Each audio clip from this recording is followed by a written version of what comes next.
주요 스포츠 소식 정리해드리는 2부 스포츠 하이라이트 무등일보 체육팀 이재혁 기자 모셨습니다. 어서 오십시오. 안녕하십니까. KBO 올스타전이 지난 금요일에 있었습니다. 기아 선수들도 여러 명 출전을 했는데 별들의 축제 올스타전 분위기 어땠습니까? 네, 2025 신한 솔뱅크 KBO 올스타전이 지난 11일 대전 하나생명 볼파크에서 있었는데요. 네. 말씀하신 것처럼 별들의 축제라는 이제 올스타전의 취지에 맞게 선수들도 승패를 잇고 다 같이 즐기는 모습을 보였습니다. 기아에서는 박찬호, 성영탁, 최지민, 김호령, 김태군까지 총 5명의 선수들이 나섰는데요. 예. 이들이 모두 다채로운 퍼포먼스로 이제 팬들의 눈과 귀를 좀 즐겁게 해줬습니다. 네. 먼저 유격수 부문 베스트 12에 선발된 박찬호는 2회 말 1사 주자 없는 상황에서 딸인 박세한 양과 함께 분홍색 가발 그리고 하얀 망토를 두르고 티니핑으로 변장한 채 타석에 들어섰습니다. 와. 박찬호는 타석에서 2루타 하나 때려내면서 좀 존재감을 또 보이기도 했고요. 네. 그리고 생애 첫 올스타전에 출전한 김호령과 성영탁도 좀 돋보였는데요. 김호령은 7대6으로 나눔 올스타가 앞선 8회 말 계란 프라이 헬멧 그리고 군인 점퍼를 두른 채 사랑의 불시착이라는 드라마 속에 표치수 중사의 코스튬을 한 채 타석에 들어서서 팬들에게 거수 격려를 또 했습니다. 볼거리들을 다 해주는군요. 네, 제공해놓군요. 잔치라는 취지에 네. 맞게 선수들이 좀 다채롭게 나서고 있습니다. 네. 그리고 성영탁은 3회 초 주자 없는 상황에서 트로트 가수 영탁으로 변신을 해서요. 영탁의 노래 폼 미쳤다의 안무를 추는 등 인기를 좀 끌었습니다. 예. 김태군은 8회 말 2사 주자 없는 상황에서 박영현의 공을 받아쳐 홈런을 날렸고요. 최지민도 8회 초 등판해서 디아주를 땅볼로 잡아 좀 이목을 끌었습니다. 나눔과 드림의 경기에서는 나눔이 8대6으로 승리하면서 지휘봉을 잡았던 이봉우 기아 감독이 상금 300만 원을 받기도 했습니다. 네. 아, 즐거웠던 올스타전이 끝났고. 근데 올스타전이 끝났다는 건 프로야구 시즌이 전반기를 이제 돌았다 이런 뜻인 거잖아요. 네. 기아의 전반기 총평해 주신다면요. 네, 디펜딩 챔피언 기아 타이거즈 지난해 압도적인 모습을 보이면서 이제 우승을 차지했잖아요. 그만큼 많은 전문가들로부터 올 시즌에도 우승 후보 1순위로 꼽혔었는데요. 근데 부상자들이 속출하면서 기대만큼의 활약을 하지는 못했습니다. 김도영, 나성범, 김선빈, 박찬호, 곽도규 같은 주축 선수들이 좀 크고 작은 부상에 시달리면서 전반기를 4위로 마감했는데요. 오선우나 김석환, 박민 그리고 김호령 같은 그동안 1군에서 좀처럼 보지 못했던 선수들이 이 주축 선수들의 부상을 틈타 기회를 잡았습니다. 그리고 이 기회를 잘 살리면서 팀의 반등을 좀 이끌어낸 부분이 좀 고무적입니다. 예.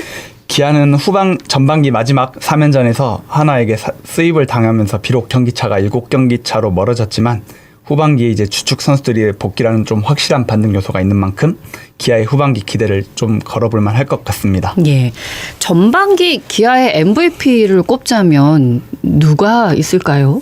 네, MVP 한번 꼽아보자면은 전반기 막판 활약을 했던 김호령 그리고 나성범의 공백을 메운 오선우 네. 이런 많은 선수들이 또 있겠지만 굳이 또 꼽아보자면 저는 부록의 4번 타자 최영우가 아닐까 싶습니다. 네. 네, 최영우는 전반기 83경기에 출전해서 타율 3할 2푼 9리 14홈런 55타점에 출루율과 장타율의 합인 OPS는 0.996으로 리그 1위를 차지했는데요.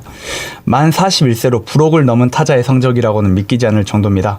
특히 득점권에서도 타율이 3할 4푼 7리 그리고 7홈런 44타점으로 해결사 역할도 도맡았는데요. 김호령, 나성범, 김선빈, 위즈덤 같은 주축 야수들이 좀 크고 작은 부상으로 한 번씩은 이탈을 했는데 최영우는 전반기 막판 햄스트링 부종을 이탈하기 전까지 팀의 중심을 좀 단단하게 잡아줬습니다. 예. 이 선수 입단이 2002년도인데 아직까지도 최전성기에 못지않은 또 성적을 또 기록하고 있는데요. 최영우 또 성적뿐만 아니라 팀 내 리더 역할을 맡아주기도 했습니다. 훈련 때 선수들에게 배팅볼을 던져주는 모습이 자주 보이기도 했는데요. 예. 주축 선수들이 돌아올 후반기에도 최영우의 활약을 좀 기대해볼 만할 것 같습니다. 예. 이제 후반기 시작이 되잖아요. 네. 전력 정해져 있는 거 있잖아요. 돌아와야 되는 선수들이 있으니까 그것도 말씀해 주시겠어요? 네. 이제 후반기가 시작되면은 기아의 또 주축 선수들이 몇몇 돌아오는데요. 네. 첫 번째로 투수 이을이가 돌아올 예정입니다. 이을이는 지난 9일 NC 다이노스와 마산에서 열렸던 퓨처스 경기에서 3이닝 동안 58개의 공을 던지면서 4피안타, 1사사구 7탈삼진 무실점을 기록했습니다. 이번이 세 번째 재활 등판이었는데요. 이 경기에서 이을이는 이 세 경기에서 8.1이닝 동안 8피안타, 5사사구 14탈삼진, 3실점 1자책으로 재활이 마무리됐음을 알렸습니다. 네. 이제 이을인 17일부터 열리는 NC와의 후반기 시작 시리즈에 한 경기 선발로 등판할 예정입니다. 나성범 그리고 김선빈도 복귀 전력인데요. 나성범은 2군에서 2경기에 나서서 홈런 한 방 터뜨리면서 장타력을 뽐냈습니다. 김선빈도 2경기에 출전해 모두 멀티 출루에 성공하면서 복귀 채비를 어느 정도 마쳤는데요. 당장 이 셋이 돌아오면 기아의 전력은 더 강해질 것이 자명합니다. 다만 아직 김도영의 복귀는 조금 시간이 필요한데요.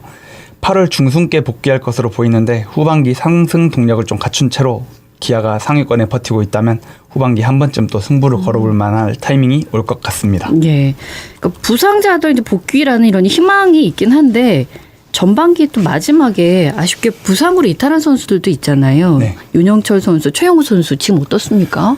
진짜 올 시즌 전반기에는 계속 기아의 부상 리포트만 업데이트가 되고 있는 것 같은데요. 예. 네, 먼저 최영우 선수 좀 직접적으로 말씀을 드리자면 괜찮을 것 같습니다. 다행이네요. 네, 앞서 소개해드린 것처럼 전반기 팀 내 MVP라고 해도 이견이 없을 정도로 훌륭한 모습 보였는데요.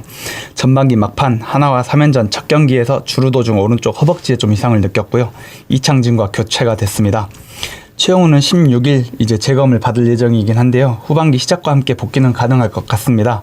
실제로 부상을 당했음에도 1군 엔트리에서는 말소되지 않으면서 경기 출전의 가능성을 살려두기도 했었고요. 네. 다만 윤영철은 조금 시간이 필요할 것 같습니다. 윤영철 왼쪽 팔꿈치의 굴곡근 손상인데요. 4주 후에 재검을 받을 예정입니다. 네. 윤영철은 8일 한화전에 선발 등판해서 2이닝 동안 49구를 던졌고 2피안타, 3사사구, 1탈삼진, 4실점 2자책으로 좀 부진했습니다. 이날 투구 이후 팔꿈치에 좀 통증을 호소했고 근육 손상이 발견된 건데요. 4주 후에 상태를 좀 확인해야 되는 만큼 장기 이탈이 좀 불가피할 것 같습니다. 그렇군요. 네, 이범모 감독도 좀 상황을 봐야겠지만 앞으로 어떻게 해야 될지 고민 중이다라고 이제 속내를 밝혔고요. 결국 현재 상황에선 지금 두 선수가 큰 부상이 아닌 채로 빨리 1군에 돌아오길 바라야 할 것 같습니다. 후반기 시작이 됐지만 이제 또 이래저래 부상에 좀 고민이 많은 기아입니다. 예, 그렇군요. 기아의 후반기 첫 일정이 언제입니까? 네, 기아 타이거즈 당장 오는 17일부터 후반기 첫 일정 시작할 예정입니다. 네. 광주에서 NC 다이노스와 4연전 치를 예정인데요.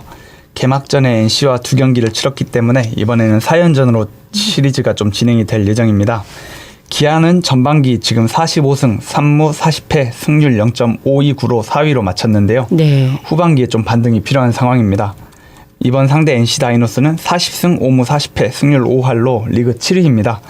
기아가 후반기 첫 상대인 NC를 상대로 어떤 성적을 거둘지도 이제 또 지켜볼 만한 대목인 것 같습니다. 예. 축구 이야기로 가겠습니다. 광주 FC가 지난주에는 A매치 휴식기를 가졌었고요. 이번 주부터 일정 다시 시작하는데 이번 주 경기 일정 소개해 드리겠습니다.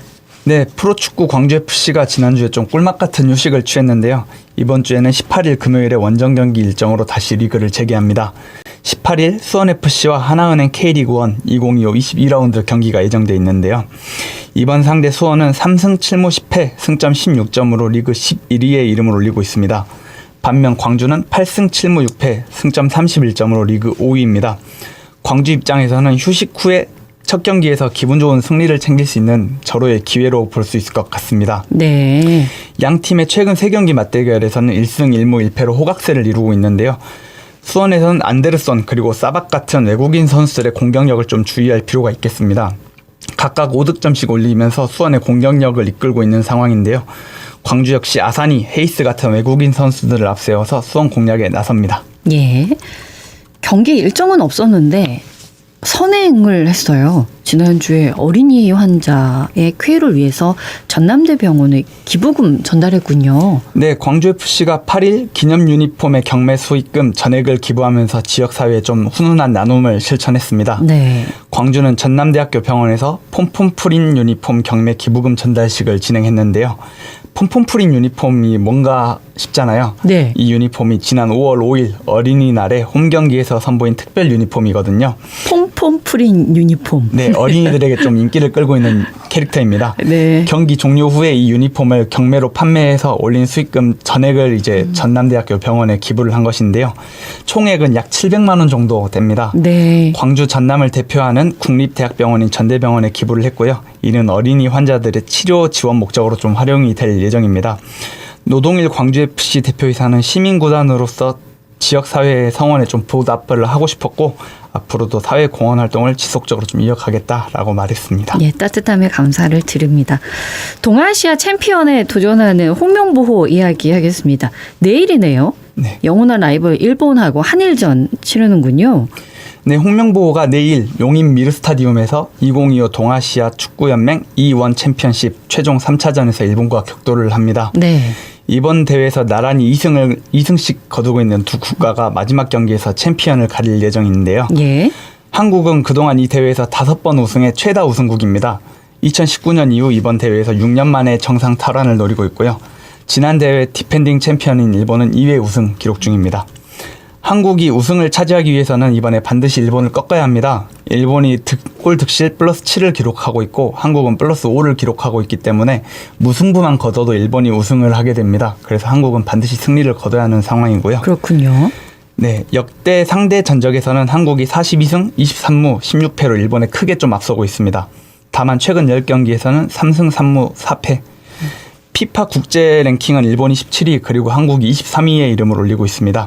그리고 양팀 모두 자국 리그 출신 선수들로 라인업을 꾸린 만큼 K리그와 J리그의 자존심 싸움이 좀 될 것으로 보이기도 합니다. 예. 대표팀 사령탑을 맡은 홍명보 감독이 이제는 어떤 전략으로 일본 사냥에 나설지 한국이 또 우승을 차지할 수 있을지 관심이 또 향하는 경기입니다. 네. 이번에는 배구 이야기입니다. 여자 배구 대표팀이 VNL 대회에서 프랑스에 완패를 했습니다. 이 소식 전해드리겠습니다.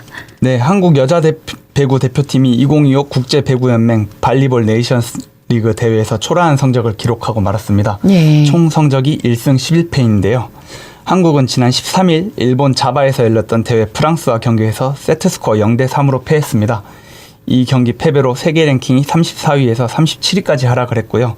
동시에 이번 대회를 1승 11패로 마치게 됐습니다. 한국은 1주차 일정에서 독일, 이탈리아, 체코, 미국에게 모두 패했고요. 2주차에서는 캐나다에게 3대 2로 승리를 했지만 나머지 3경기에서 모두 패했습니다. 이어 3주차 경기에서도 승전보를 울리지 못한 한국은 승점 5점으로 대회를 마무리했습니다. 그리고 태국이 14일 캐나다에게 승점 1점을 획득하면서 한국 여자 배구는 18개국 가운데 리그 가장 최하위가 됐습니다. 네. 이에 VNL 강등이 확정이 됐고 내년부터는 VNL에서 뛸 수 없게 됐습니다.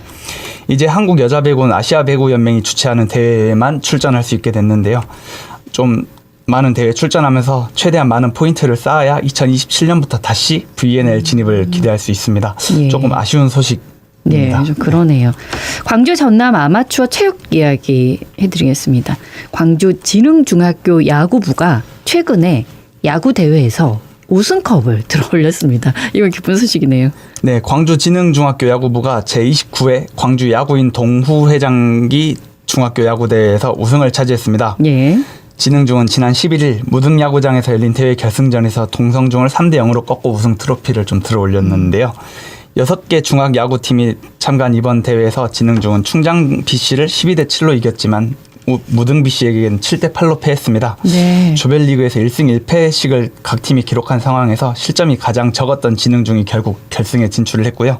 결승에서 동성중을 꺾고 우승을 차지했습니다. 대회 최우수 선수상은 이제 진흥중의 류시경이 받았고요. 우수 투수상은 정원이 수상을 했습니다. 예. 그런가 하면 광주 남자 양궁의 차세대 스타로 불리는 광주 최고 박주혁 선수가 전국 시도대항 대회에서 3관왕을 차지했다는 소식도 전해드립니다. 네, 광주 최고 박주혁이 제45회 화랑기 전국 시도 대항 양궁 대회에서 3관왕을 올렸습니다. 박주혁은 지난 12일 전북 임실에서 열렸던 대회 리커브 남자 고등부 개인전 결승에서 효원고의 김태현을 세트스코어 6대 4로 꺾고 금메달을 차지했는데요. 네. 앞서 거리별 경기 50m 그리고 30m에서도 금메달을 획득했던 박주혁은 이번 메달로 대회 3관왕에 올랐습니다. 또 박주혁은 혼성 단체전, 남자 고등부 단체전에 출전해서도 동메달을 획득을 했는데요. 이번 대회에서만 총 5개의 메달 목에 건 것입니다. 예. 사실 올림픽 같은 국제대회를 하면은 양궁은 항상 한국의 효자 종목이었지 않겠습니까? 그렇죠. 네. 박주혁 같은 차세대 스타들의 탄생으로 이분은 이런 또 기분 좋은 타이틀을 앞으로도 이어갈 수 있을 것 같아서 기쁩니다. 예, 오늘 소식 여기까지 듣겠습니다. 고맙습니다. 네, 감사합니다. 무등일보 체육팀 이재혁 기자와 함께했습니다. 언제 어디서나 내 손 안의 뉴스. 광주 MBC 뉴스 유튜브 구독으로 함께하세요.